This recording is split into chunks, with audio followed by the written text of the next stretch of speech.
Hello everyone बच्चों, मैं Durgavati Singh. Today we will discuss about theory of structuration, संरचनाकरण का सिद्धांत। ये थ्योरी दी थी एंथनी गिड्डेंस, जिनको पोस्ट स्ट्रक्चरलिज्म और पोस्ट मॉडर्निज्म भी कहा जाता था। इसके पहले स्ट्रक्चर के बारे में तो आपको स्ट्रक्चर का थ्योरी बता ही दिए थे। स्ट्रक्चर की बात सबसे पहले हर्बर्ट स्पेंसर ने की थी, फिर रेडक्लिफ ब्राउन, लेवी स्ट्रास और कोजर कॉलिंस, ये सारे लोग मतलब उनके क्या कहते हैं फॉलोअर थे। और उन्हीं के थ्योरी को बेस बना के, नींव बना के उस पे इसमें महल को खड़ा करने का काम पोस्ट स्ट्रक्चरलिज्म वालों ने किया था। उसमें वो लोग बताने का प्रयास किए हैं किस तरह से एक से अधिक व्यक्तियों के विचार, व्यवहार और मनोवृत्तियों के द्वारा किसी स्ट्रक्चर का अरेंजमेंट होता है। जैसे कोई बिल्डिंग है, अब एग्जांपल ले लीजिए, जैसे कोई एक चित्रलेखा नाम की डांसर है, जो अच्छी डांसर है, वीडो है, वो डांस करे। उसके डांस को देख के एक अमीर आदमी है बीजगुप्त, जो मोहित हो जाता है और उसे कहता है कि तुमसे मैं पर्सनली मिलना चाहता हूँ। तो वो उसे मना करती है, कहती है कि मैं किसी पर्सनली व्यक्ति से नहीं बल्कि स्ट्रक्चर से मिलती हूँ। मतलब वो सामूहिक रूप से डांस करती है सार्वजनिक स्टेज पे। तो वो कहता है कि देखो, जो स्ट्रक्चर है, जो संरचना है, किसी एक व्यक्ति से नहीं।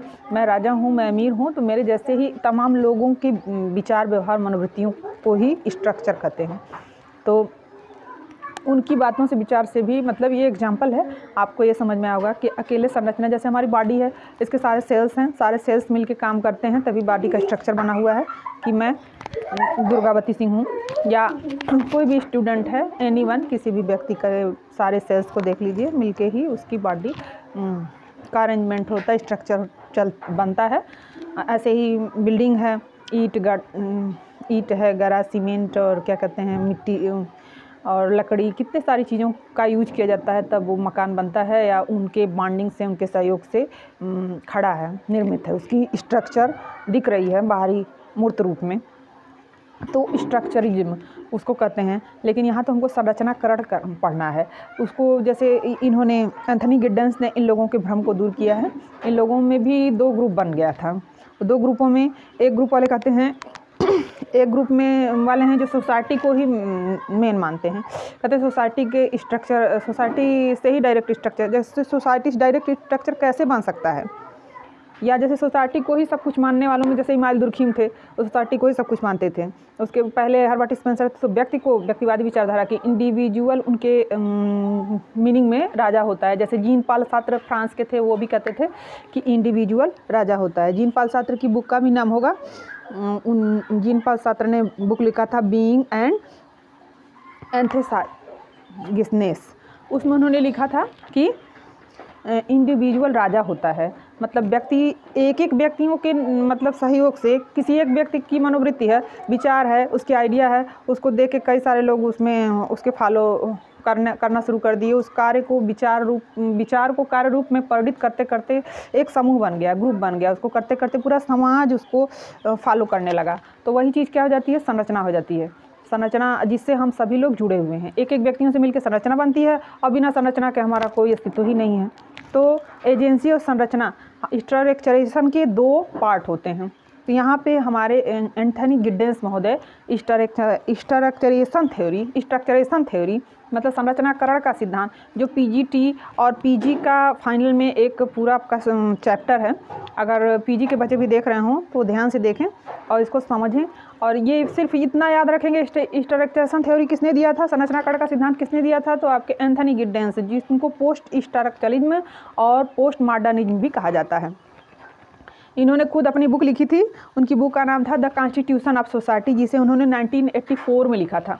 और उसमें उन्होंने ये बताने का प्रयास किया कि ये स्ट्रक्चरेशन थ्योरी हमारे सोसाइटी की तरह है। इसमें दो ग्रुप है, एक ग्रुप मानता है कि सोसाइटी सब कुछ है, एक ग्रुप मानता है कि इंडिविजुअल सब कुछ है। सोसाइटी को सब कुछ मानने वाले ग्रुप में मार्क्सवादी और प्रकारवादी हैं। मार्क्सवादी विचारधारा के जो समर्थक हैं वो आ जाएंगे, और प्रकारवादी वाले आ जाएंगे। प्रकारवादी में आपके Herbert Spencer, Malinowski, Radcliffe Brown, Levi Strauss, ये सारे लोग हैं। और मार्क्सवादी में कार्ल मार्क्स के बाद जितने हैं, रेजनहोफर हैं, कोपेनहेगन हैं, आपके डहरेनडॉर्फ हैं, वो सारे लोग। इसके नीचे वाला जो दूसरा ग्रुप है, जो व्यक्ति को ही सब कुछ मानता है, उसमें मीड हैं, गाफमैन हैं, मैक्स वेबर हैं, ये लोग उनको सब कुछ मानते हैं। तो इन दोनों लोगों के उसको एम्फसाइज करते हुए लास्ट में एंथनी गिडेंसमोर ने अपने अनुसार बताया है कि संरचनाकरण का सिद्धांत में 2 चीज़ें आती हैं। जैसे बस है, उन्होंने एग्जाम्पल दिया है कि बस है, बस में यात्रा करने वाले यात्री हैं, तो बस खाली चलती रहे तो चलेगी नहीं ना, उस यात्रियों की वजह से ही तो बस चलती है। किसी कंपनी में कोई जैसे चाय पत्ती का ही प्रोडक्शन हो रहा है, मार्केट में आके सेल हो रही है, जनता उसको खरीद रही है, उपभोक्ता ले रहे हैं, तभी तो चल रही है, बाज़ार में बिक रही है। अगर लोग खरीदना बंद कर दें, यूज करना बंद कर दें, तो कंपनी भी बंद हो जाएगी।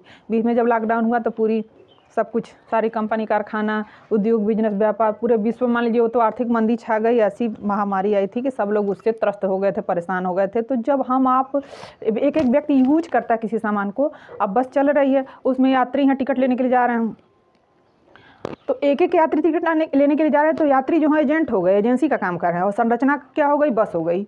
अब जिस यात्री को जिस स्टॉपेज पे रुकना है वहाँ पे वो रुक जाएगा और वहाँ तक का टिकट लेगा, तो वो रुकता जाएगा, उतरता जाएगा और बस खाली होती जाएगी, और बस को मतलब पैसेंजर द्वारा जो टिकट लिए हैं बैलेंस पेड किया जाएगा।